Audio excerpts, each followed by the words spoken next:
Good morning, everybody. Welcome to FinTech North's Increasing Operational Resilience webinar. Delighted to be with you today. My name's Joe Roche. I'm General Manager at FinTech North. I'm going to give it about 30 seconds or so for people to arrive into the webinar. We all know what Zoom and Teams can be like sometimes. So yeah, we'll make sure that everybody's online with the right tech and we'll go from there. So yeah, I'll be back with you in a few seconds to kind of kick things off and get going. But yeah, thank you for taking the time to join us today. We've got some great speakers lined up and yeah, can't wait to really dig into a very pertinent topic for the sector at the moment.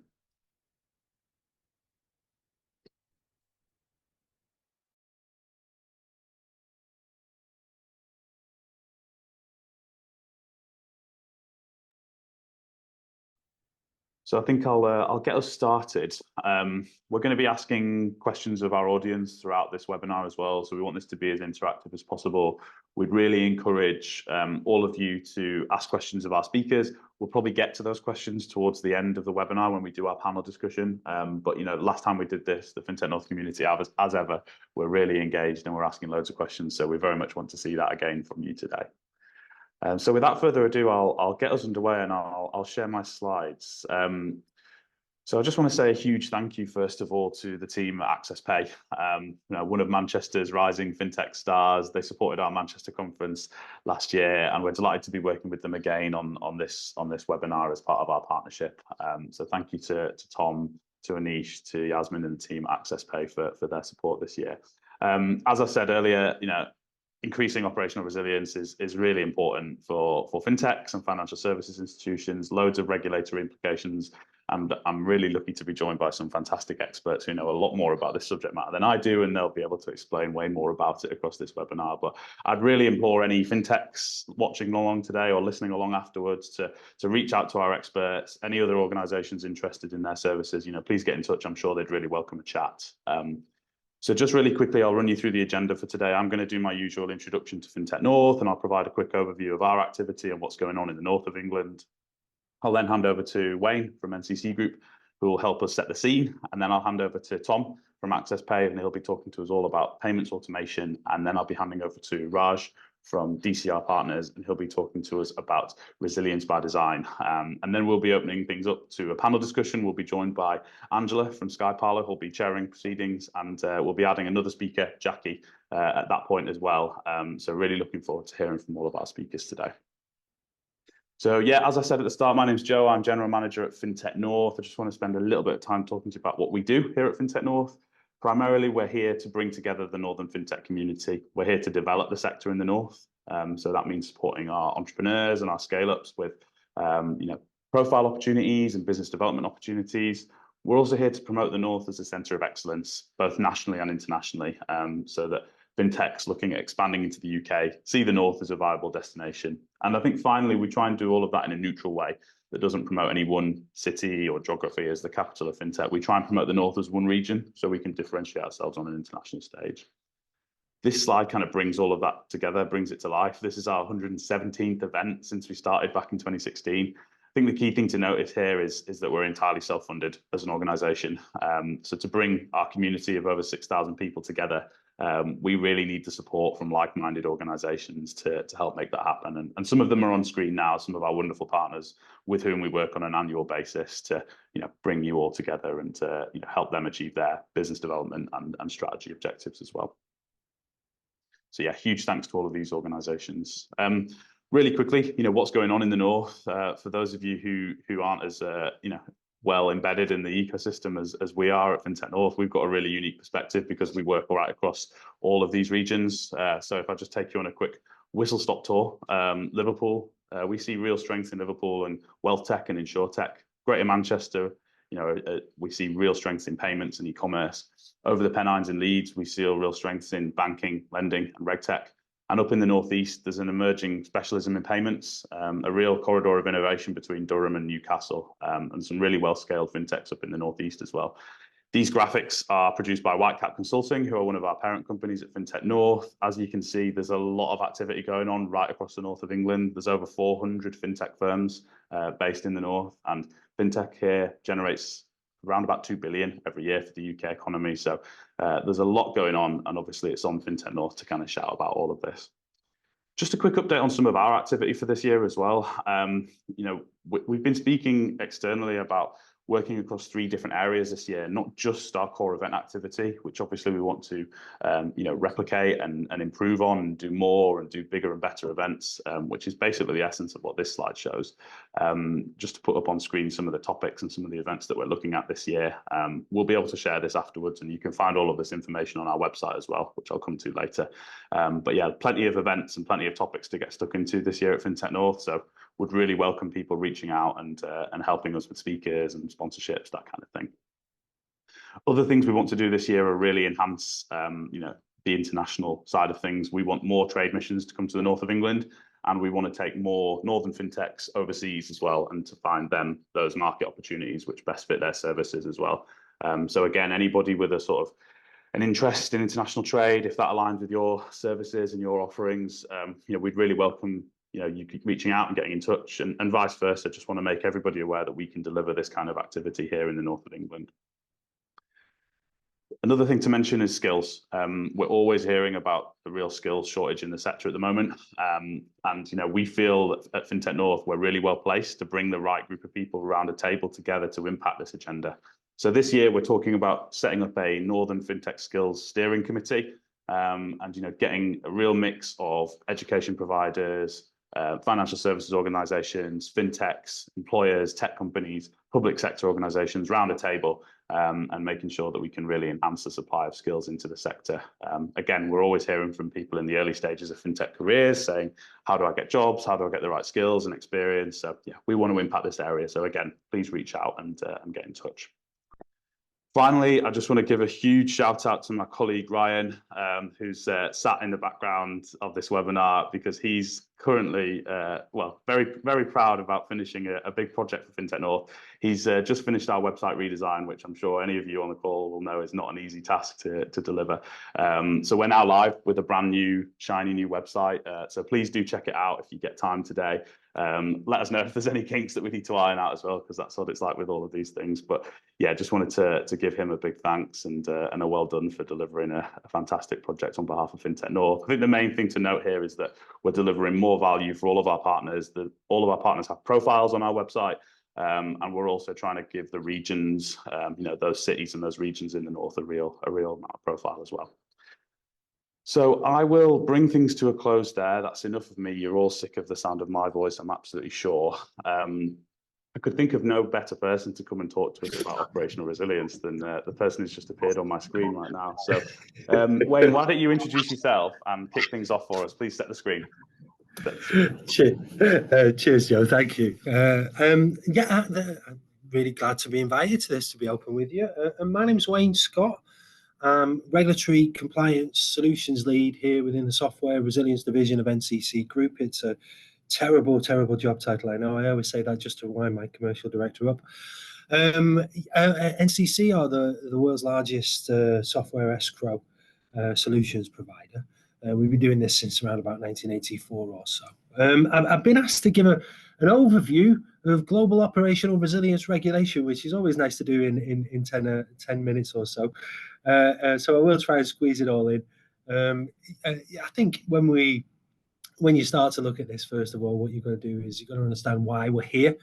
And following the 2008 crash, certainly what you've seen is an increase in moving towards outsourcing of what were internal functions within financial institutions, a wider range of products, a rise in the mega suppliers, if you like. And what that leads to is a continuing outsourcing of skill and knowledge and understanding of what's being used within the financial institution.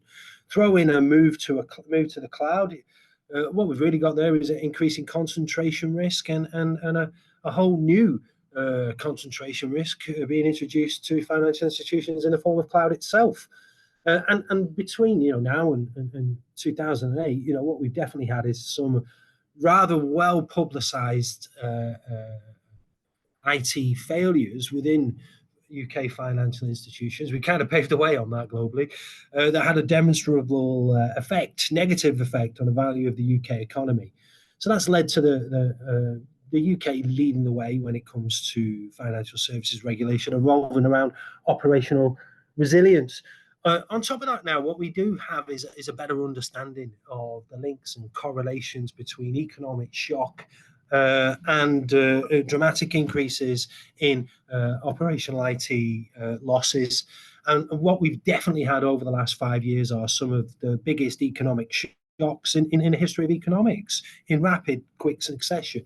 Brexit, COVID, supply chain issues, inflation, cost of living, crisis, financial austerity, arguably, high energy prices, wars, bank failures, supplier failures, all very, very, very quickly.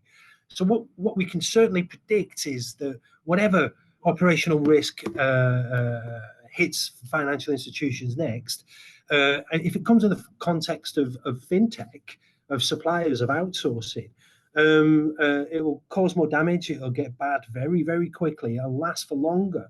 And it'll take a lot more money to rectify. And on the back of that, it will also carry some rather substantial fines too. So you always have to remember, there's a safety net, an unspoken safety net there for financial institutions. So somebody will always pay the money in and bail them out. But that safety net doesn't exist for the suppliers concerned, and that's what these regulations are here to do: is build that safety net. Just to address the elephant in the room from the fintech side, I think, you will hear the phrase "regulation stifles innovation." Regulation stifles innovation. It's one of those sentences that quite simply, once you peel back and the layers of it and have a look at it, it's not true. It doesn't make sense. There's no facts behind that to back it up. We've hundreds of years of economic data to show that regulation doesn't stifle innovation. It actually drives and fuels resilient growth. It opens up new markets. Ethical, viable, resilient form of innovation is ever cut off by regulation. And that's why this phrase is kind of banded about by the big suppliers, because any regulation does open the market to new competitors. And what we've got is going on unusually now is a global alignment on operational resilience regulation, with the UK leading the way. There's a whole host of stuff going on in the UK at the moment.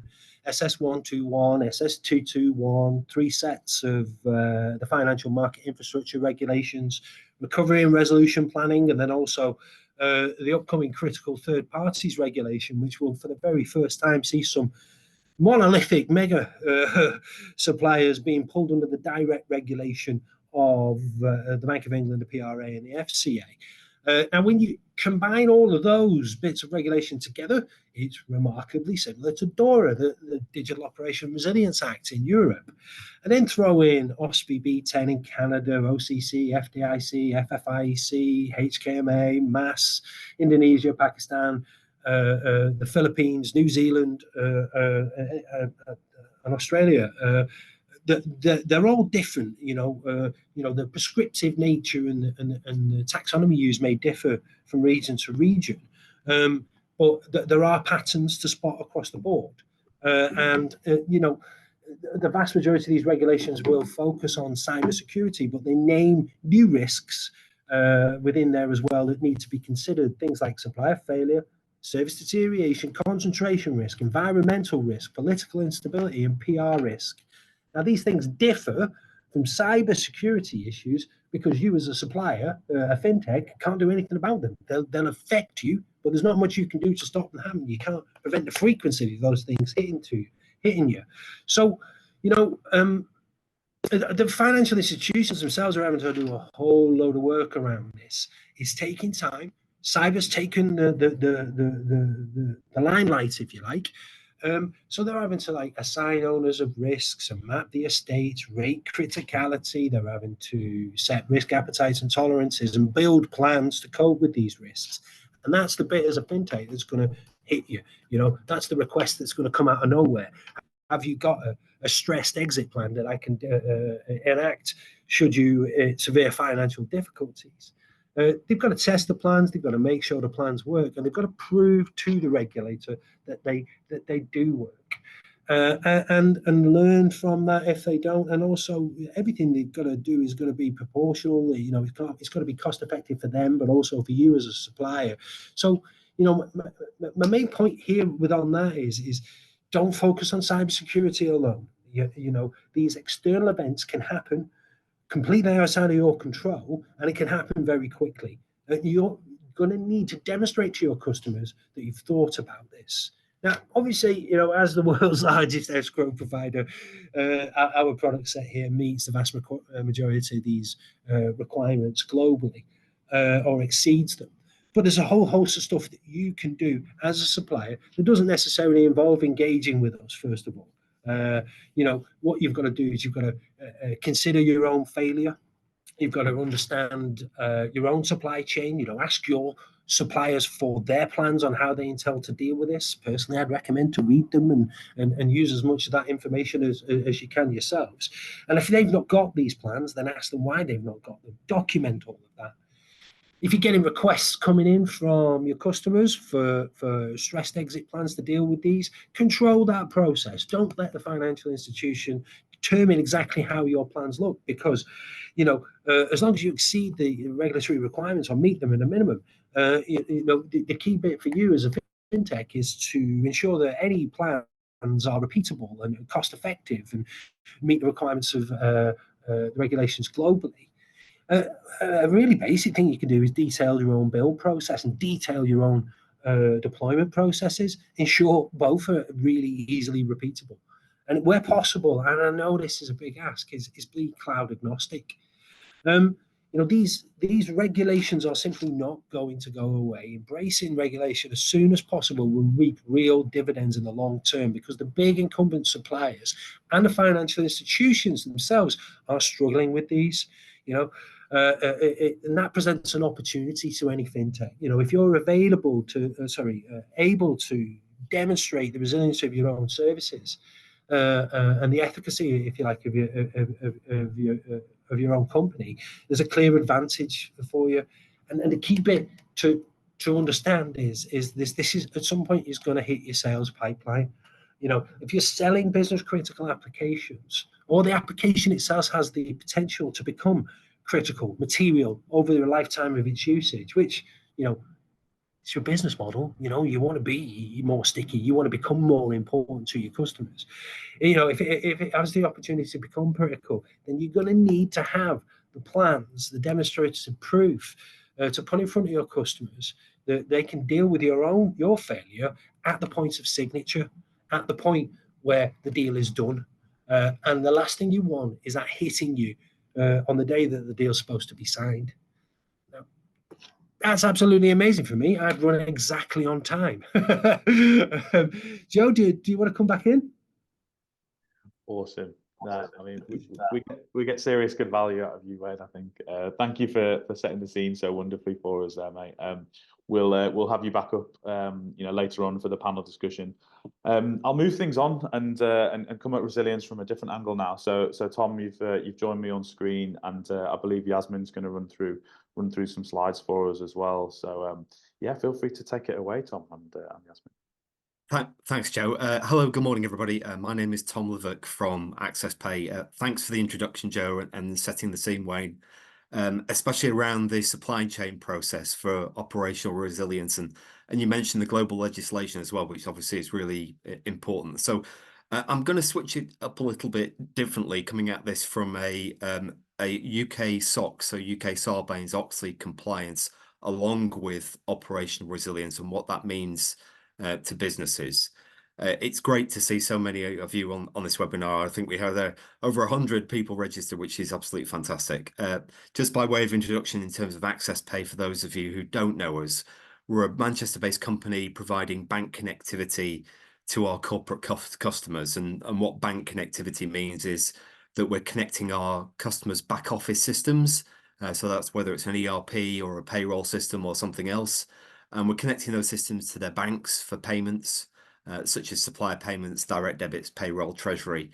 And also we're able to pull back the statement data as well. So no need to use bank portals and a manual process. And really that sets a theme for the next 15 minutes. I'm going to discuss the intersection of UK Sarbanes-Oxley, or UK SOX as it's been affectionately known, and what UK SOX compliance means to businesses, as well as the operational resilience, and looking at three specific different points. So the first item is an overview of what UK SOX compliance is and operational resilience. I'm not going to go into the weeds, you'd be pleased to know. We're going to keep it fairly high level, but look at why there's an overlap between those two items. And finally, thinking about payment and statement automation, why is it possible to consider beyond what's possible beyond just simple bank integration? If you've already connected your ERP system, what else can I do with that process to help with operational resilience? Okay, so hopefully that sets the scene for the next 15 minutes or so. Let's get started onto the next slide, please, Yasmin. As you may be aware, operational resilience has been a topic of conversation for many years. And in December 2023, we carried out an online survey of some finance departments across the UK. And the results, as you can see here, are quite interesting. It shows that there are 76% of respondees cite operational resilience and security as the number 2 driver for digital transformation. And the number 1 driver is 79% being driving efficiency. As we'll talk through this morning, these two things are actually connected. Improving operational resilience, you are more likely to address the efficiency issue of your finance teams and finance processes. So by addressing one, it's likely that by addressing operational resilience, it's likely that you're going to improve the efficiency of your organization as well. If we only go back a relatively short period of time, let's say 10 or 20 years, financial operational resilience was based probably around a people process and making sure there were sufficient bodies in the finance team to continue business as usual processes, making payments, checking cash positions, and so on, even if there was issues with long-term sickness or holidays or even maternity leave. If you think about it, the impact of COVID only 4 years ago meant that those finance teams were forced then to work remotely. And this brought in another dilemma. One of the key assumptions to those original processes 10 or 20 years ago was that the finance teams were all located under the same roof. COVID meant that there was a complete rethink in those operational processes. What happens if the finance teams are no longer physically together? How can we still process payments? How can we check our cash positions and reconcile payments? It becomes almost impossible in some respects. And then with the financial collapse of large organizations such as Carillion, which I'm sure you'll remember was a multi-billion-pound building construction company, and Patisserie Valerie, the cafe chain, the UK government took some action in 2021 and introduced a new regulator named ARGA. And ARGA set the scene for UK SOX. The story behind Patisserie Valerie is actually quite eye-opening, and it almost justifies the reason why UK SOX has come into existence. In October 2023, Patisserie Valerie, their former chief finance officer, appeared in court on charges of fraudulently inflating the company's balance sheet and misleading their lenders, Barclays and HSBC. The CFO was accused of defrauding shareholders and creditors by inflating Patisserie's cash on its balance sheets and annual reports between 2015 and 2018. So over 3 years of fraudulently positioning their cash position. The aim of the UK SOX then is to stop a recurrence of these events and will initially apply to businesses that are over 750 million turnover or over 750 people. The CXO level will be personally held account that their finance reporting is correct and accurate, and if not, the consequences are significant, with the potential of a prison sentence for those individuals incorrectly reporting their finances. So UK SOX will come into effect in late 2024. Okay, so we've established some basics about UK SOX. Sorry, it's taken me a while to get there, but hopefully we've set the basics. But why is this overlap between UK SOX and operational resilience? Well, UK SOX is driven by an external, if you like, external to the organisation, government body to meet a new set of specific audit and compliance requirements. Whereas operational resilience is probably an existing process to ensure the company's financial processes are maintained in spite of any unforeseen business issues. So why are the two connected? Well, the intersection, as you can see on this slide, the intersection of operational resilience and UK SOX, at least from a finance point of view, are the two key items of strong payment controls and accurate financial reporting. And both of those things, both the strong payment control and being able to accurately report on your finances, can be achieved either through a manual process, of course, by logging into bank portals, by downloading statement data and so on, or it can be automated. With a manual process, using bank portals to upload payments and downloading that statement data, operational resilience becomes probably an increasing cost item to the finance team, based on the number of cashiers, the number of treasury users, even senior finance people logging into bank portals. The more transactions, effectively, the greater number of people are required. In addition, there is the less tangible, but sometimes even larger challenges around fraud and human error. By automating the process, we'll reduce the likelihood of any human error, just because Tom's not feeling very well today, maybe, and reduce the likelihood of fraud. Automation is nearly always seen as a costly exercise. However, actually, what we've seen is replacing bank portals with an automated approach is likely to significantly reduce the cost of becoming operationally resilient. With AccessPay customers, we've seen a reduction of 75 to 90% of staff needing to log into bank portals. So just thinking that through, let's say in the finance team, there are 10 people logging into bank portals during the day. And typically, let's say that 50% of them, so 5 of them, are in bank portals all the time. So we've got 5 full-time equivalent. The business case for automation is based on those 5 FTE, let's say a 40K fully loaded cost. So that's their salary plus their NI contribution, plus the cost of office space, etc. So in other words, for those 5 FTE at 40K, a 200K, £200,000 FTE cost saving is what's likely to come out from an automation exercise. In order to calculate the return on the investment, will depend on the number of factors, such as obviously AccessPay fees, as well as bank fees for providing the automation. Therefore, for today's webinar, we can't really provide a ballpark figure of what the return on investment would look like. However, we probably could argue that 6 months is easily attainable, and actually for most of our customers, we see a return on investment in less than 3 months. As with operational resilience being a cost item to the finance team, UK SOX with a manual process has exactly the same issue. How can you show compliance if you have a manual process? One approach, of course, is to increase the headcount of your audit teams, or even to increase the headcount of your compliance team.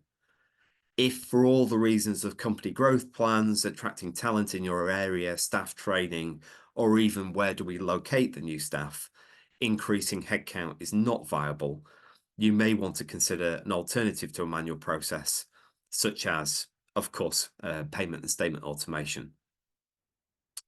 You may have even part automated your process, and I hear this a lot sitting in the sales team, talking to customers that they've created an automated process already. And actually what the customer is referring to is the ability to upload a bulk payment file into a bank portal, or that they've been able to download some PDF statement format, which can be uploaded automatically into a back office system for reconciliation. But the key point is that there's still a user involved in that process, and there's still somebody logging into bank portals. So how are we going to be able to demonstrate compliance if actually there's that manual person, that user is there, and they've not been a victim of push payment fraud, or even worse, that they're going to change the payment details in the file, or even worse than that, that they've colluded with a colleague. So automation has been a topic of conversation for some time. And there are many ways that bank portals can be removed from corporates. And this next slide here gives an indication of how automation can actually work, whether it's using, for example, open banking or Swift or bank APIs, host to host. There's a whole bunch of different types of automation that can be applied, even backs, which is shown on this slide as well. For today's session, I'm conscious of time and actually exploring these different bank channels and the way to connect the ERP to the back office system has been around for some time. It's been talked about by AccessPay in particular for many years, and there's a lot of content out there. So I'm not going to go into the detail of how that automation actually works, but just to say that it's been possible, and there are a number of ways that it can be achieved. But what I would like to explore is the title of this slide, which is Beyond Automation.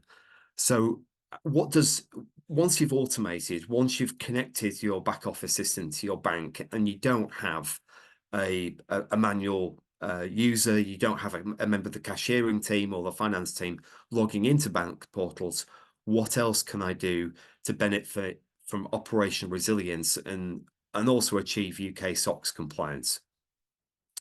There are 5 items included on this slide. So the first one is titled as payment screening. So payment screening being before the payment is delivered to the bank, what other checks can I apply to that payment process? The second is confirmation of payee. Third is sanction screening. The fourth is what happens if I'm manually making payments because my ERP or my back office system doesn't generate any payment files that I can automate in the first place. And then finally is audit reporting of those systems. I'm just going to touch on each one quickly. I'm not going to go into too much detail, but just to flesh out some of the detail. So firstly, let's think about a payment file being generated from an ERP, SAP or Oracle or another ERP system, and it's automatically going to the bank. How do you know if the payment file is over a certain amount? And how do you know what the payment file looks like in terms of its monetary value? Are you paying somebody for the first time? If you are paying somebody for the first time, why is that? Are there duplicate transactions in the file? And without those additional controls in the ERP, how confident are you that the file is correct? The next consideration is confirmation of payee. So confirmation of payee has been around for some time, and most organizations will be using their bank portal to do a COP check. But if you're doing that COP check, how's that happening? You know, if you're using a bank portal, is that an efficient way to carry out multiple COP checks? Is that a little bit laborious process for you? And the same applies to sanction screening. Are you carrying out any sanction checks, especially for international payments? Is this another heavily manual process and therefore it's not efficient? The next is around those non-ERP payments or ad hoc payments being made directly into the bank portal. Most businesses will limit the access and there'll only be certain people that can make those payments, but ultimately it leaves your system open to fraud. So is there another way to process those payments that aren't being generated from an ERP system? Finally is the audit capability of the system. Are you able to easily create audit reports that demonstrate both your internal and external auditors that you are compliant, or does creating these reports take up valuable time by your different teams? Okay, so from down in the weeds, let's take it all the way back to the 10,000 foot level and finish on a positive note, if I may. Operational resilience is probably an existing process, whereas UK SOX is likely to be a new external compliance requirement, and the overlap of both comes down to strong payment controls and accurate financial reporting. By automating your processes and removing those manual processes as possible will improve your payment controls ultimately and improve the accuracy as well as at the same time improve efficiency. So that there is no need to reinvent the wheel, hopefully. If you have a strong process already in place, This isn't a rip and replace, but you may want to consider the 5 points we talked through on Beyond Automation. If you address UK SOX compliance, you're going to improve operation resilience. And going back to the original AccessPay survey slide that I showed right at the start of the session, focusing on the operational resilience is not just a double whammy, but a triple whammy, as it's likely to impact operational resilience, UK SOX, and also improve financial efficiency. Thank you all for listening. Joe, back to you. Thank you so much, Tom. No, that was brilliant. I think it's clear to see how important AccessPay can be as part of increasing operational resilience at various different organisations. I'm going to move things on again. So thanks to Tom, thanks to Yasmin for running through the slides there. That was really smooth. Compliments there to the AccessPay team. Raj, can you come up onto the virtual stage and join me, please, as our next speaker? Thank you, sir. Good to see you. I'll let you take it away from here. Good morning, everyone. My name is Raj Kohli. I'm a founder and CEO of DCR Partners. We're a technology, cyber, and operational resilience consultancy. And essentially, we help organizations improve their decision-making with regards to those matters by helping trying to bridge the gap between the commercial realities of their business and also risk and risk management practices. I'm going to spend, I think I've got 10 minutes this morning, so I'm going to spend a little bit of time probably building on some of the content and information provided by Wayne and Tom. We're going to focus really on 3 things. So first of all is context. So operational resilience, what is it and why is it important? I'm going to talk about why a one-size-fits-all approach to operational resilience doesn't really work. And I'm going to finish off with some practical examples or practical steps that you could take to build resilience within your organization. And for me, the undertone for all of this really is around resilience is more than just stability, continuity, and compliance.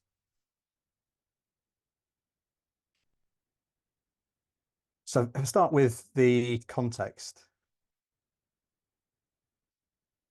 As I said, operational resilience is much more than just regulatory compliance. And if we reflect on the last, say, decade or so, as businesses, as individuals, gone through a significant amount of transformation, a lot of that's been driven by changes in digitization. So there's this emergence of the always-on culture. So that could be your iPhone, your iPad, your tablet devices. And as a society, we've transitioned into being somewhat disconnected to being pretty much exclusively connected 24/7. And that shift has been attributed to the likes of Amazon, who probably redefined the way that we look at being accessible and responsive. And so that global connectivity has not only changed the way that we live, how we operate within business, but it also shines a real spotlight on why operational resilience becomes important. And so today, resilience can be a bit of a buzzword, but actually it's a critical part of the agenda for both businesses and regulators. I think Wayne and Tom talked about sort of the global environment and the context of that global environment being the likes of the FCA, the PRA, Bank of England from a UK perspective, the changes in UK corporate governance reforms, where there's a clear focus on resilience. And if you look further afield into Europe, the DORA Act, and again, Wayne's described a number of other regulations that are coming down the line that impact resilience. Now, that global shift can be attributed to several key factors. I guess there's a recognition that the economy nowadays transcends borders. So the impact in one location, one geography can have quite a significant impact on the other location. And so as businesses rely more and more on digital infrastructure, there's a potential for systemic risk. And that move to more standardization across the different regulators and different bodies starts to recognize there's some shared challenges, but it also starts to foster perhaps a safer, more resilient global financial environment. Now, I like to simplify things as much as I can. And if I try to think about what does operational resilience mean to me, I'll kind of break it down into 4 main factors. So those 4 main factors really are centered around the ability to anticipate problems. So proactively looking for things that could go wrong even before they've happened. Preventing and mitigating against those problems to avoid a material impact to your business. It's also about dealing with unplanned events. So using the kind of the boxing analogy or the Mike Tyson analogy, it's not how hard you can get hit, but how you respond to those kind of challenges. And I've put a big circle around the final one, which is around the ability to build value through innovation, adaptability, and ingenuity. Now, typically, this is not something that's associated with resilience, because resilience is often deemed to be something that's the conventional view is it's about stability, it's about continuity, it's about compliance. And those frameworks that sit around those areas really start to potentially, from a perception point of view, think about resilience in the context of a risk-averse culture. And that can sometimes stifle innovation. I say sometimes, but that's not always. But building value through innovation or building resilience through innovation, adaptability, ingenuity is all part of a modern part of an operational resilience framework. And that's where operational resilience transcends what was the traditional view of resilience, which is about preventative measures, to one that's about innovation, adaptability, and ingenuity. So I talked a little bit about the context and perhaps why actually resilience is more than just about regulation and compliance. I just want to talk a little bit more about now about why we think that operational resilience, there is no such thing as a one-size-fits-all approach to it. I think the key challenge for embedding operational resilience now, whilst the regulators and globally there's convergence in the standards, every organization operates within its own unique context. And that unique context can be characterized by the commercial reality of which it operates, its business objective, its strategic priorities, its goals, the nature of the products and services that it takes to market. And additionally, there's a range of interested parties, so whether that be third parties and suppliers that you work with, board members, the level of autonomy that you have within the organization in terms of senior roles who influence the organization. And added to that, you've also then got the internal complexities around technology, data, systems, processes, operating models. And overlay all that again, you've also got the level of risk appetite that you're willing to take within the organization and the level of vulnerabilities that you might carry within the organization. I'll pause there for a second because I think a number of you on this call will be from representing a different range of organizations, whether that be SME, fintech organizations, scale-up fintech organizations, through to mid-size or large enterprises. And you'll know that from your own experiences as you're going through that growth journey, that scaling up your operations requires a different way of thinking, and it requires diversifying your product lines, expanding into new markets. There's new variables that suddenly haven't been thought about. And every time you introduce those new variables, it starts to help with growth, but it also introduces potential pain points for an operational issue or an operational incident. So that's where operational resilience comes in. It's very difficult for an organization to adapt a blanket approach that could be applied elsewhere, because actually their unique circumstances, their unique ways of thinking about risk, and ultimately how they support their customers is a key factor in how they build that resilience strategy. Now, so what are the practical steps that organizations can take? I've kind of pulled together, in summary form, 6 key steps.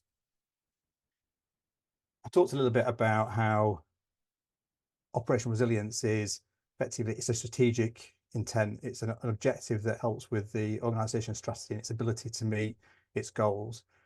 And with that in mind, from a personal point of view, operational resilience isn't a thing that is earned by a team.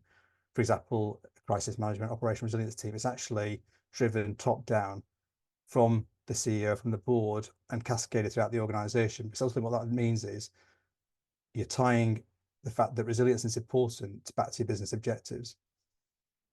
Another part of, from our perspective, practical steps to resilience is that we have, in most organizations, a plethora of skills, experience, knowledge. And actually it's about bringing that knowledge, skills, and experience together to really understand what's important and building that cross-functional understanding. So it's not just one team that is owning and responsible for operational resilience. We also think about more and more about resilient by design. In years gone by, we might have thought about building capacity, capability once something has gone live and actually we've experienced operational issues. But more so now, we're starting to think about how do we plan for these unplanned events right from the start, and how do we build that capacity, that capability, such that when an operational issue does occur, actually doesn't cause us fundamental issues. And that's also tied to understanding what your assets are, whether that be key services, the technology that underpin that, or the people that support that. And ultimately, that's then forming part of your risk management process and strategy. Now, the final thing that I just want to kind of leave you in terms of practical steps to resilience is about peacetime testing and learning. And again, most of you on this call will probably have experienced some type of issue within your business. And often you take those issues and that's when you start to learn how you can respond and recover. But in reality, and perhaps a better way of building muscle memory within the organization is by doing some of that learning, testing and exercising in peacetime when actually there's no issue. And that starts to create a bit of muscle memory within the organization.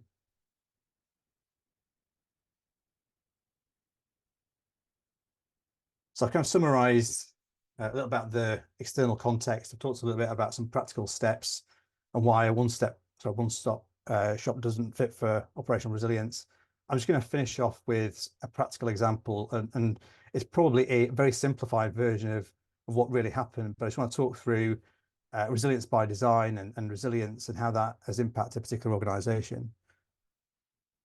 So a financial service organization, 6-month project or 6-month target once the project goes live to deliver user base growth of 100,000, which is going to generate target based on the business case of £50 million in revenue, a profit of £17 million. And that's linked to an important business service, so strategically important to the business. It impacts a high number of customers.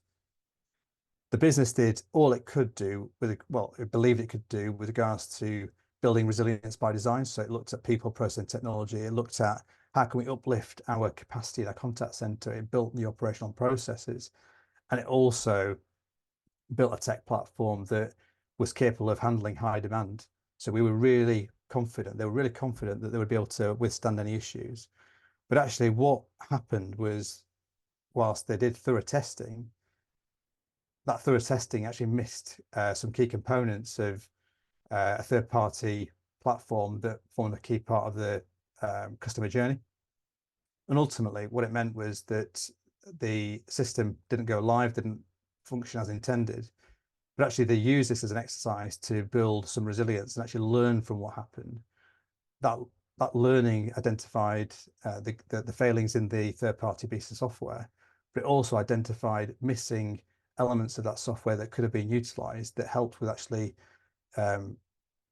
change the way that customer journey worked to uplift the chances of customers buying and effectively becoming customers. And with that, they made those changes, and actually that resulted in the goals being achieved, new process being established, and the organization meeting those objectives that's set at the start. Now, this is just a very oversimplified example of how operational resilience can work in practice, but it's tied back to business objectives, and it's tied back to a real goal that sits at the heart of an organization. Now, what I'd like to just finish on is this, I guess the rhythm of business somewhat resembles the pendulum that's swinging between setting objectives, risk, issue, and then somehow turning into a crisis.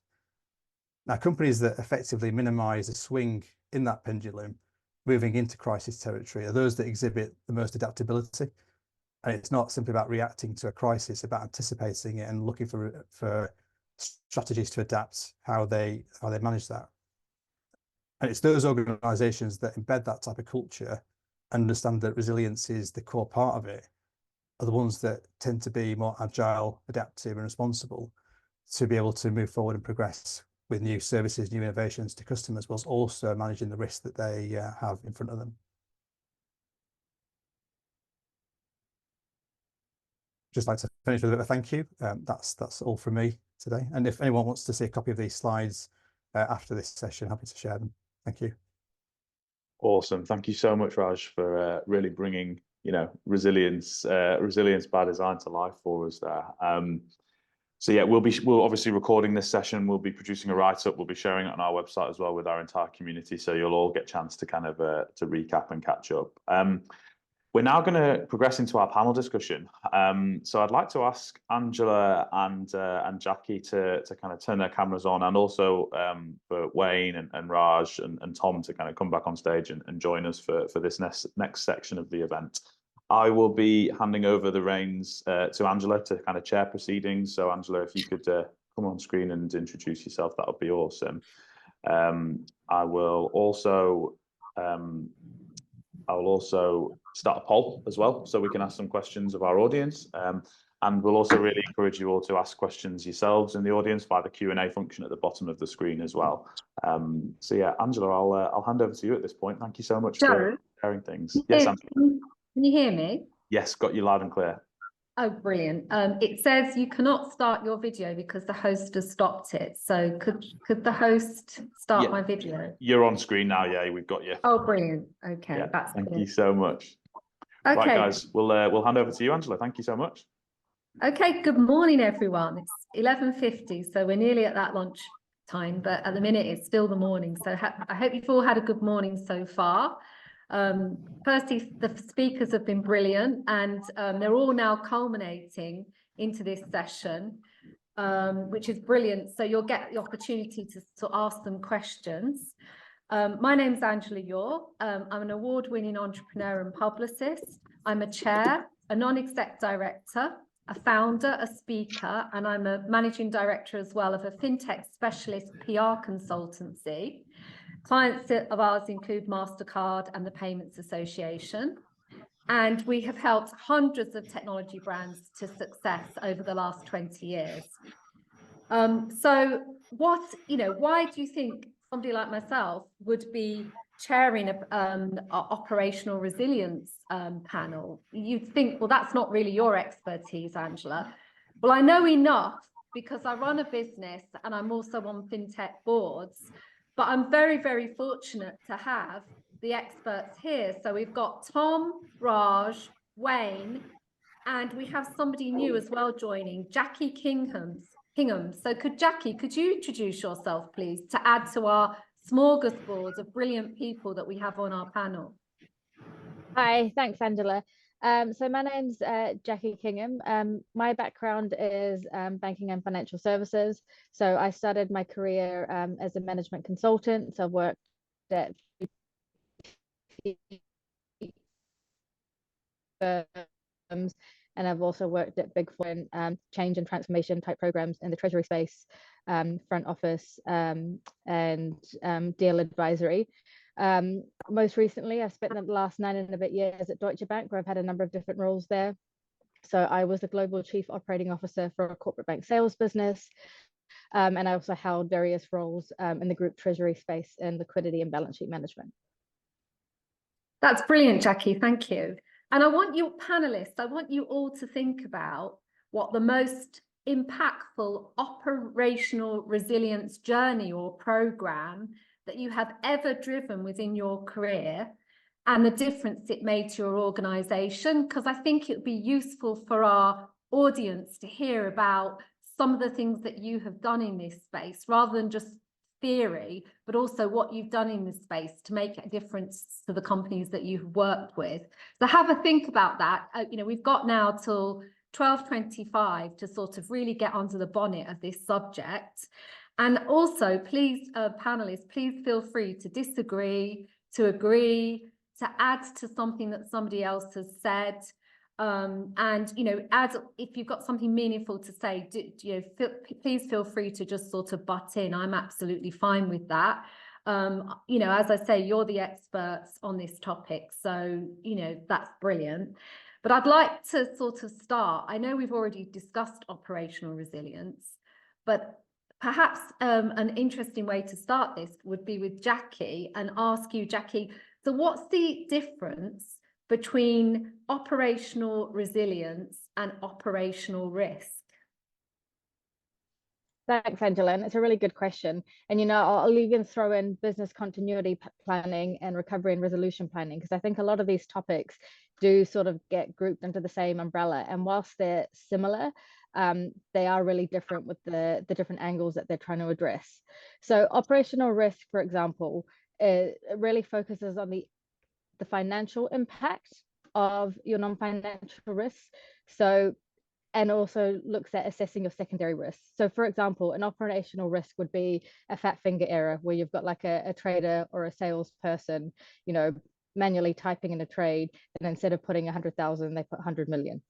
So obviously the financial risk to that operational impact would be, at minimum, the 100 million error that they've made.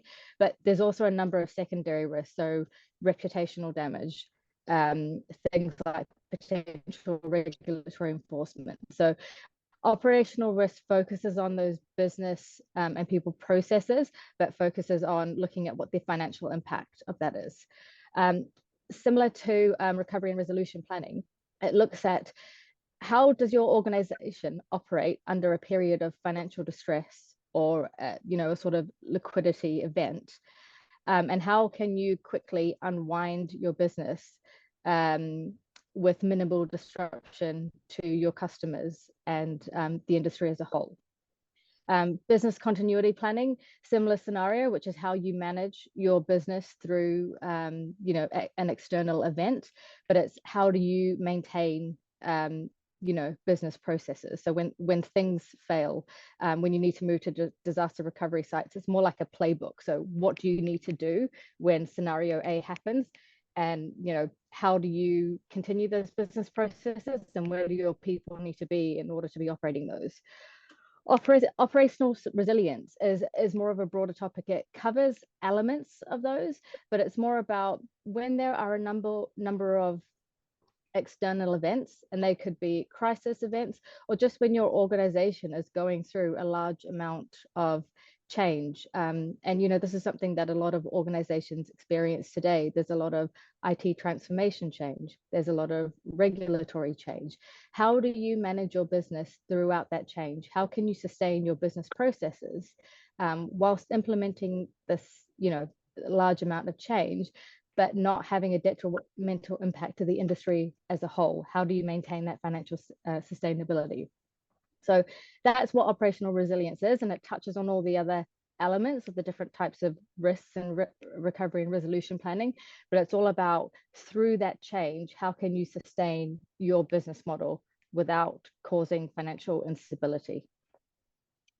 Financial instability. So have you ever seen, or do you know of the impacts of not having a proper operational resilience plan in place? Like, have you got any examples of where you've seen what, the consequences of that are? Yeah, so I've got a good example of a scenario where I was working at a firm, and there was a significant liquidity event. There was essentially a small run on the bank. And this organization had a recovery and resolution plan in place. So, what steps do you need to take to, slowly wind down your business? There was business continuity planning, but there wasn't a plan in place for, a significant but minor liquidity event. So what ended up happening was people, started to panic a bit, started looking through the recovery and resolution plan and looking at a lot of the short-term measures, and we're thinking, okay, well, this doesn't really work for this scenario. What are we going to do? Let's go to the next step. Well, that doesn't really work because that takes 3 weeks to execute, and we need to execute this in 2 days. So what ended up happening is we had to come up with a new plan mid-crisis. So you're trying to operate the business, but you're also trying to come up with a plan that works at the same time. And it was a huge learning exercise, but things would have been a lot smoother and a lot stressful for the organization if there was a bit more forward planning in terms of, okay, we plan for the really, really big things, but how do we plan for slightly smaller events that could still take a toll on the business? Whoa, that must have been a bad day in the office for you, Jackie. It was, but it's one of those character building moments where you definitely learn a lot, and hopefully you come out on the right side of it. Well, thank you. Has anyone else got any war stories of situations of crisis that you've had to quickly get your operational resilience up to scratch? There's definitely a market example out there that everybody will be familiar with, and it's these accumulative, compound, left field, what do you call them, grey rhino risks, whatever you want to call them, where you don't know what it is that's going to hit you until that horn comes out the dust cloud, that kind of thing. SVB, what was that? Silicon Valley Bank. Yeah, Silicon Valley Bank. Yeah, a big funder for tech companies certainly across the States and in a smaller way here in the UK. What that essentially was sort of a combination of changing regulatory requirements. Ceilings were lifted around the amount of funds that had to be stored, and sort of a bad investment strategy, combined with a very rapid decline in trusts fueled by social media. And what that basically led to was, everybody's got an app. Loads of high net worth individuals are able to shift billions of dollars very rapidly with their thumbs. That was something that happened really, really quickly. A lot of people didn't necessarily expect. People talk about sort of the data-driven approach. The data-driven approach is absolutely brilliant when you're looking at operational resilience, but how do you deal with stuff when there's not necessarily any data around it? Do you exclude the things that you're not necessarily thought of? Supply failure, service deterioration, concentration risk. There's no stats on any of those. PR risk, political instability. Do you just go, well, there's no data. What do we do? Well, I think that's the point. Having people like yourselves within the, I see financial services as the fourth utility. When it goes down, just like when you can't get water or electricity, it's like the Maslow's hierarchy of needs. It's something that we all sort of rely upon. So it is important to have a plan, but I guess the resilience is the ability to be able to be agile with that plan when something hits, which I guess is what, you've got to get the plan out of the drawer, because that's going to be the first starting point to create, instead of chaos. But the operational resilience is businesses that, we trust. It's at the point of truth and trust that we have. So that was a real example that we all sort of, were watching with interest. Thank you for bringing that one up, Wayne. Anyone else, or shall I move on to the next question, which I have for Tom? Angela, I've just got perhaps a short example. So yes, working with a very complex group of companies, different products, different services grown through acquisition. And I guess undoubtedly you'll see over the last few years there's been a spate of cyber technology resilience type issues that have occurred in the market. And this particular organization was hit like many others. And actually how they had to respond in that manner across multi-divisions, across multi-brands globally is really interesting to see. And it puts, I guess, resilience at the heart of all that. Is in, you've got groups, individual businesses that are operating within their own context, but they're all having to work within the confines of the group. And resilience is about how you overcome adversity and respond stronger. But actually, if you've got different brands, different divisions, different groups, all talking differently, actually the brand reputational impact of that could be quite significant. And actually what we observed during that mini crisis was actually it wasn't a crisis. It was actually an incident that hadn't been escalated properly to the right people. And some of, I guess, when you're getting into that territory of it shifting from an incident into a crisis, I think organizations need to be clear on what is a crisis first and foremost. What's the relationship with an incident? What's the relationship with an issue? And then what is the role of the relevant teams in that business, whether it be your incident management team, your crisis team, so the board level, and what powers do they have? So they actually stop board members, for example, sticking their fingers into actual activities, actions that should be driven by senior managers, and then senior managers not sticking their fingers in things that should be driven by operational staff. So that really brought home to me the complexity of responding to an operational incident that turned into potentially a crisis, but actually needs to be overcome in a slightly different way. I mean, you've brought it up to a really strategic level, Raj, in the way that you're speaking about it. And it's, that sort of propensity to make sure that you have that war room team ready. Yeah. But the war room team's not always the implementers, are they? And that's what they've got to you've got to be very clear, almost like the army. You've got to be it's at that point where hierarchy really matters. Everybody knows exactly what they need to be doing. But on top of that, I mean, I'm a PR professional, and, it's very important as well, is that, the crisis comms, You know, there's been so many examples, you know, where companies have faced crisis where they've got the comms wrong. They might be doing everything right internally to get it right, but you've also got to get, you know, you've got to get the communication both internally and externally, you know, sort of like a hot button. And that's where I guess the board really really will start to play and come into its own. Absolutely. I go back to always the analogy of, you know, ransomware is a hot topic at the moment, but who's going to be called at 3 a.m. in the morning to say, yes, we're going to pay the ransom, or no, we're not? And it's probably going to be somebody very senior. So it's having that clear delineation of who is responsible, who's accountable. And to your point, if you communicate in the wrong way, it actually can have a material impact on your share price and your reputation. I'm sure you'll all remember BP, you know, when they had the oil slick in North America, and the CEO was in Cowes saying, well, I'm here on holiday, where, you know, when he should have been sort of in the middle of dealing with that crisis. So, you know, but then there's many good examples as well. But like so thank you, Raj, that's a really good point. I want to bring it back to sort of payments now. And Tom, are you there? Yeah. Hi. Hello, Tom. Hi. Thank you for your presentation. It was brilliant. I really enjoyed it. So, you know, let's sort of bring this back to sort of payments. So, you know, in your presentation, you mentioned strong payments controls. And, you know, I'm sure most of the audience here, they're all sort of fintechs, you know, payments is the heart of what we do, as all do in some way. You know, we all think we already have these strong payments controls already in place. But from your point of view, can you provide us with some examples of what you mean by strong payments controls? Yeah, sure. So a really great example is payroll. So nearly every company on the planet has to process payroll.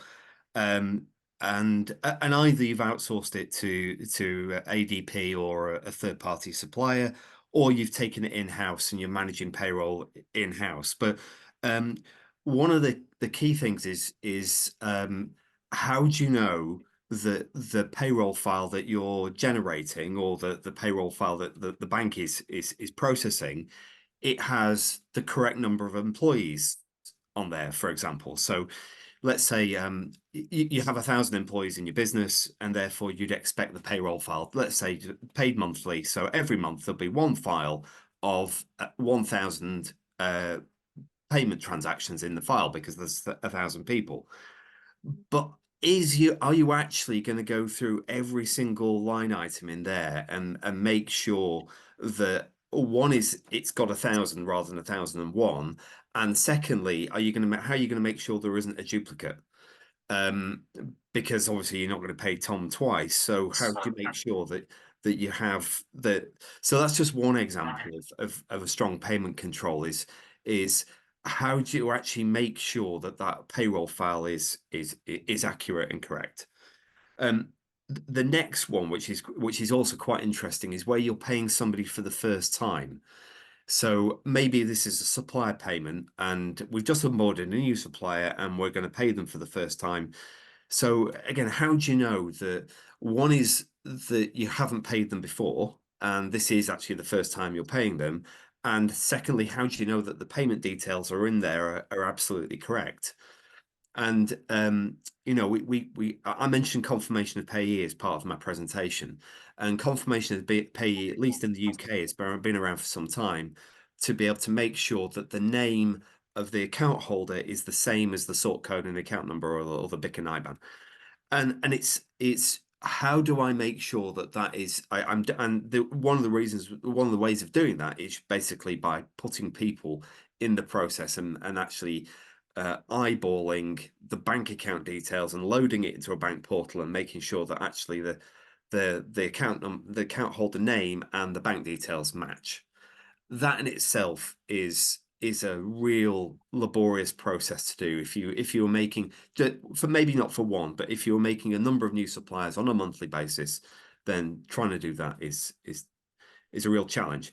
So those are the things we refer to about strong payment controls, is when you think that the payroll file or the supplier payment file that's coming out from my back office system has the correct details, but are you 100% sure it does? And that's what we refer to as a strong payment control.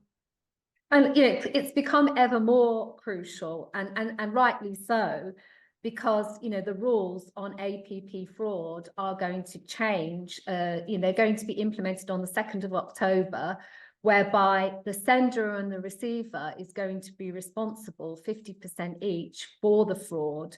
So the fraud, there'll be no responsibility to the consumer anymore. Right. And again, another form of controls will need to be in place, and resilience will need to be in place, especially for smaller fintechs who might not be able to weather the storm if they haven't, you know, got already thought about these things. Yeah, absolutely. So push payment fraud, where I'm impersonating the chief exec, and I say we need to get this payment going out the door now.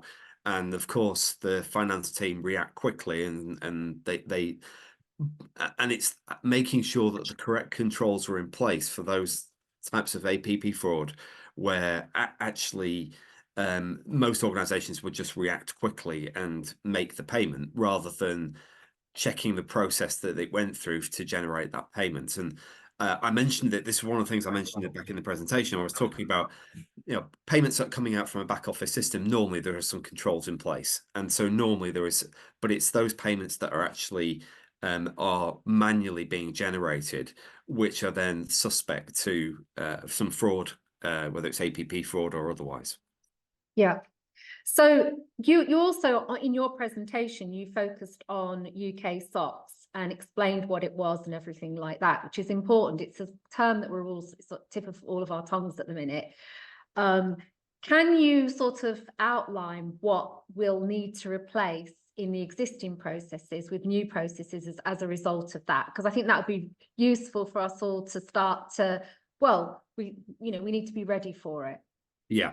So there are two areas to focus on. So one is the strong payment controls that we've already touched on. So UK SOX is all around how can you show that there is a control process of that payment being generated out of the business, and making sure it's controlled in a certain sort of way.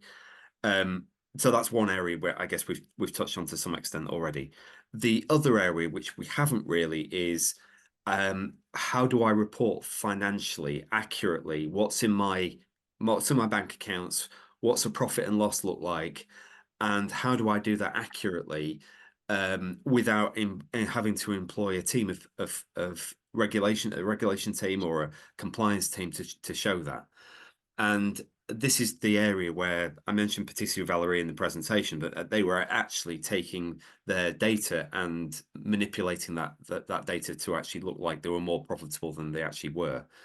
And so it's that process of how do I get my statement data from my bank and actually be able to update my back office systems in an automated way, at least. There are hopefully not too many people involved in the process, so that actually we know that the reporting is 100% accurate, and then being able to show that back to UK SOX to say we are compliant because this is the process we have in place. And obviously one way of doing that is by employing people, but employing people obviously is probably not a practical approach, and so therefore it's then how do I automate that process instead?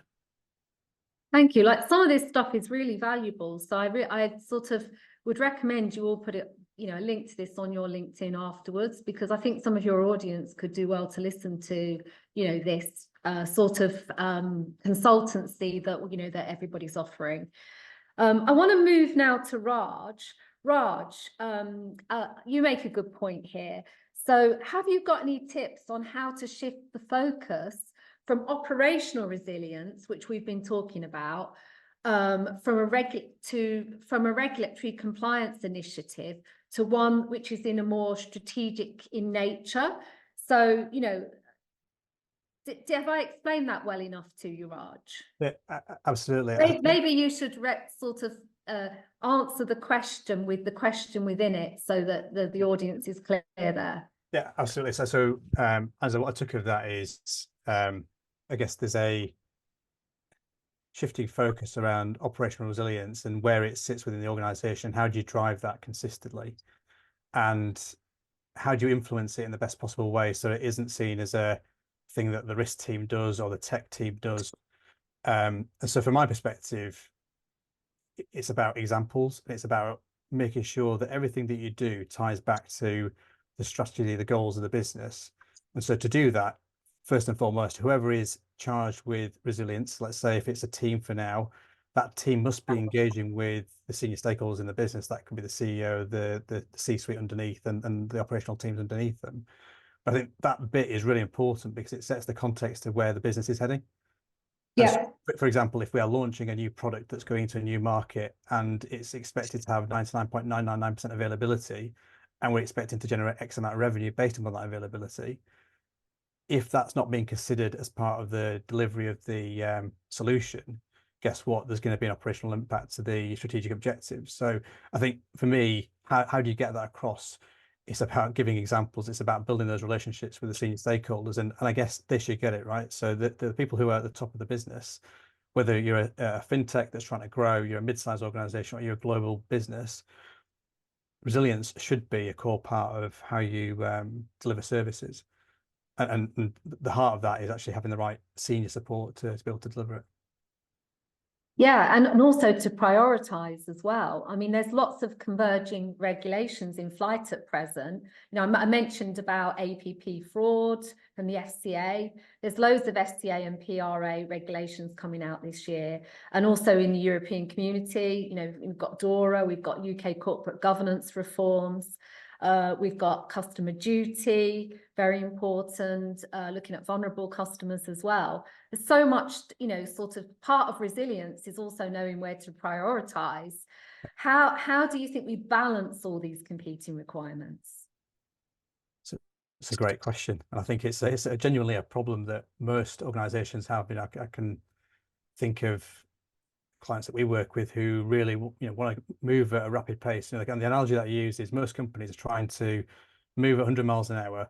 They're trying to change the car tires whilst the car's still moving. And that's the reality of business. You can't stop and stand still. And so the only way that you overcome that is by, one, collaborating across the business to understand what really are the priorities, building processes to try and prioritize in the most effective way and then go through delivery. But even through all of that, you'll get challenges because you'll have resource constraints. You'll have issues because projects don't deliver on time. And again, it goes back to that really broad term, which is resilience. How do you tackle that and realize that there's never a straight line? There's always going to be sort of bumps in the road, and that's just a normal part of business. That's also part of being resilient as a human being, isn't it?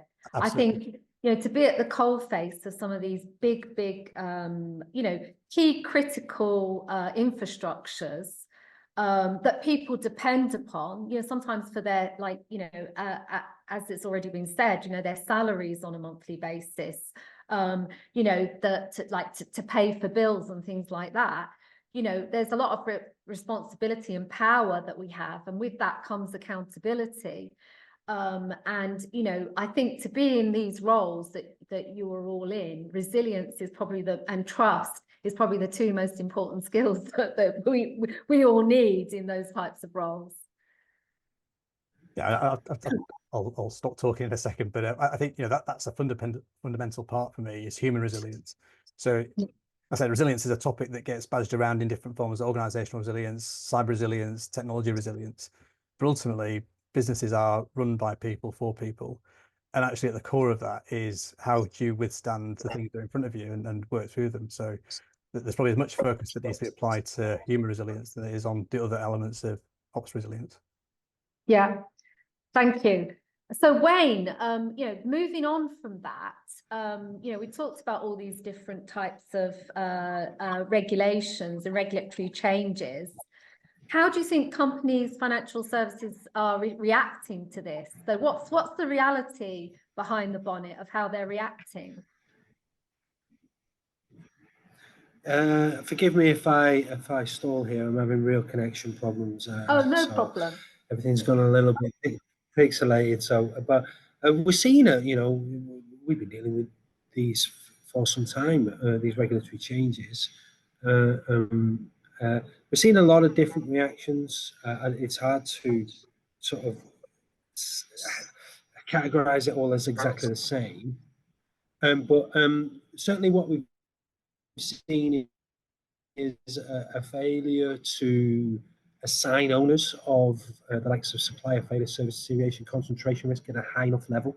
Everybody's gone cyber, and focused on cyber. You know, cyber's easier to understand. It's easier to grasp as a concept. You know, we've all been broken into, been hacked. I don't know, had money taken from us. But it's understanding these other risks outside of it. It's taken them some time to do it. We've seen that you know, the people within financial institutions who should be owning this, it tends to sit with third-party risk management, and I'm not trying to be too negative about this, but very frequently within financial services, third-party risk management is just a rebranding of procurement. I don't necessarily have the proper skill sets. I think it was Jackie that mentioned, and definitely was. You know, there's multiple different owners, multiple different beneficiaries that should be involved in this. Business continuity, disaster recovery, crisis management, non-financial risk, procurement, audit, legal. You know, all of them have to have some kind of input and ultimately scope that, and definitely PR as well. Definitely control the message. Definitely, you know, you don't, with the messaging, you don't want to make things worse. That's on there, and suppliers are having to cope with it as well. We've got a number of different financial institutions that were due to go live with core or systems, but the go live date, as it does with all services, has been pushed back a little bit later and a little bit later, and now it's going to exceed that end of March 2025 deadline for next year. So by the time it goes live, it definitely won't be compliant. And a number of what will ultimately be defined as critical third parties, in my opinion, having to redesign their services. You know, they haven't been definitely the deployment mechanisms for them and the internal structures and that. Definitely, the services haven't been built with regulatory change in mind or the concept of their own failure in mind, which is costly and time consuming. It's no real fault of their own, really. It's just that the financial institutions are asking the third parties about it. It's way too far into the process. This stuff is not a nice to have, is it? You know, it's essential, and you know, there's a lot of demands on companies, but you know, we are talking about you know, like we said, about things that have happened in other places. There's, you know, okay, a different example, but Wirecard, Silicon Valley Bank, Northern Rock, all of those, you know, things do go wrong. So having that operational resilience is key.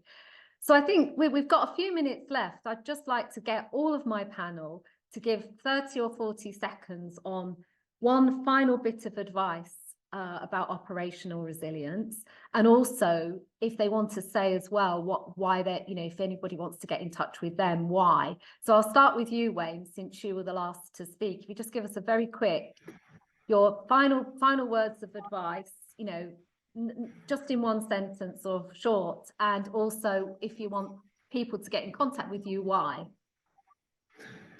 As a fintech, consider what would happen if your most important supplier failed. Yeah, consider the ramifications that would have on you. Now that's the same process that your customers have got to go through. Yeah, they've got to understand what happens if you fail. I'd just say embrace regulatory change early, because there's opportunities within it. There really is.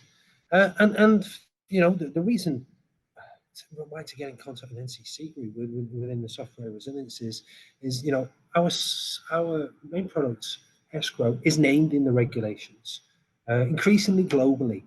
And where it isn't named, the attributes that are required, the benefits that are required, are clearly delivered by our service. It's in there for a reason, because primarily it's the most cost-effective way to meet these requirements globally. Brilliant. Thank you, Wayne. And Tom, so your lasting bit of advice and why people should get in contact with you. Thanks, Angela. Yeah. So I mentioned about UK SOX being initially for organisations with a turnover of greater than 750 million or 750 people.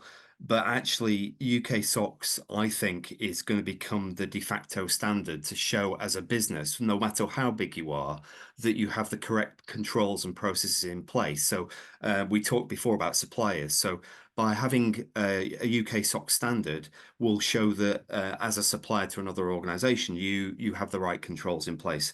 And God forbid, we don't need another Carillion or Patisserie Valerie happening. And by doing that, you're obviously going to address operational resilience as well. So it is, as I mentioned, it's actually a double whammy, if not a triple whammy. And the final point as to why come to AccessPay is around those two things. So strong payment controls, making sure that you know exactly what type of payments you're making. You're not succumb to APP fraud. And the second issue around financial reporting and making sure that you can accurately report what's happening within your banking partners. Thanks. Thank you. Thanks, Tom. Raj, over to Raj and then Jackie. So my lasting takeaway that I'd ask people to consider is operational resilience starts at the top. So think about culture. Everything else comes after that. And then the reasons why you might want to speak to me or a member of my team, keep it quite simple in that this is a topic that I'm really passionate about. We are really passionate about. But I think the key focus for me is about balancing commercial reality with risk. And so if you're on this webinar today, you're a fintech, you're a mid-sized organization, or you're a scale large enterprise, it's about balancing the pound you spend on value versus risk and how do you balance that equation. We love talking about those elements. So that's all from me. Thanks, Angela. Thank you, Raj. And finally, last but not least, Jackie. Thanks, Angela. So I guess one final lasting thought is think about having robust governance and controls. So plans like operational resilience, you need to be touching departments across the board because they impact every function. And when you're setting up operating committees and steering committees, it's super important that not only do you have the right people in the room, but you have those people who are empowered to make design decisions. I think a lot of the times you can have all these frameworks and committees set up, but you don't necessarily have the people who can make those key decisions when they need to. Things are implemented, and then when it comes to the point where you need to test or enact those actions, they don't necessarily work out because you didn't really have the right people in the room to begin with. So it's making sure that people are empowered to make those decisions and you have the right stakeholders who are appropriately engaged and feel accountability towards this topic. And you can connect with me. I'm on LinkedIn. Happy for anyone to connect with me if they want to get a bit more advice, and follow me on LinkedIn. Thanks. Thank you, Jackie. And I guess from myself, I'll just say that on the crisis comms side, if you need any support with your crisis comms as part of your operational resilience, we have a team of crisis comms experts at Sky Parlour. And also, I also chair a lot of different things and happy to support with that as well. But other than that, I'd like to pass back over to Joe. Thank Joe very much for the opportunity to chair this panel. Thank you, my panelists, which I can just say are totally second to none. I've really enjoyed this panel. It was a really good lineup of senior leaders, and I look forward to meeting you all and talking to you all at another time. So thank you. Oh, you've said it all there, Angela. I just want to thank you as well for being such a fantastic chair and supporter of our community. Thanks to all of our speakers for sharing their expertise today and sharing some unique insights and obviously their time as well. And I guess final thanks to the team at AccessPay for supporting this session and being such great partners for the year. Next steps for us, the FinTech North team will be producing a write-up to go alongside this fantastic discussion that we've had today, which we'll be sharing with our community of over 6,000 people. So keep an eye out on social media for that one. We'll be circulating that to our speakers as well to review shortly. And then, the next big event for us is the 28th of March, our Liverpool conference. So first time back in the city for about 4 years with a conference, I think. So really excited for that event, and we'll hope to see you all there soon. So thanks to all of our speakers once again, and see you at the FinTech North event soon. Bye-bye.